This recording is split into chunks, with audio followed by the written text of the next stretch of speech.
নমস্কাৰ, এই মুহূৰ্তত লৈছোঁ সমৰ লগতে বাৰটা পাণ্ডৱৰ কেইবাটাও ডাঙৰ খবৰ। এওঁলোকৰ খবৰবোৰ নিতৌ চাবলৈ হ'লে আমাৰ চেনেলটো ছাবস্ক্ৰাইব কৰি ভিডিঅ'টো লাইক কৰি ভিডিঅ'টো শ্বেয়াৰ কৰি দিব আপোনালোকৰ বন্ধু বান্ধৱৰ সৈতে। চ' আমি তেওঁলোকে ভিডিঅ'টো আৰম্ভ কৰোঁ। প্ৰাণশিল্পী জুবিন গাৰ্গৰ মৃত্যুৰ গোচৰ জামিন আবেদন শুনানি সম্পন্ন। কি হ'ব অমৃত প্ৰভা আৰু পৰেশ নন্দেশ্বৰৰ?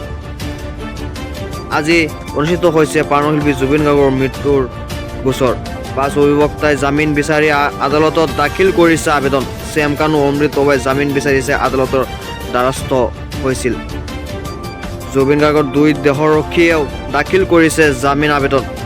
সন্দীপন গাৰ্গ আৰু 2 দেহৰক্ষী অধিবক্তাই ধ্ৰুৱজ্যোতি দাস অমৃত প্ৰভা হৈ জামিন বিচাৰিছে।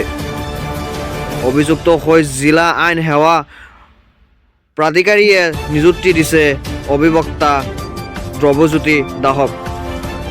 ইপিনে বৃহস্পতিবাৰে সম্পূৰ্ণ হয় অমৃত প্ৰভা মহন্তৰ জামিন আবেদন শুনানি।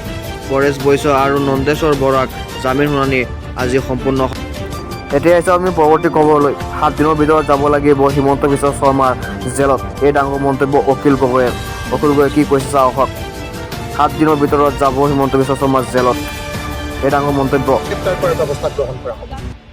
অখিল গগৈৰ দুচকুত প্ৰতিশোধৰ জুই জ্বলিছে।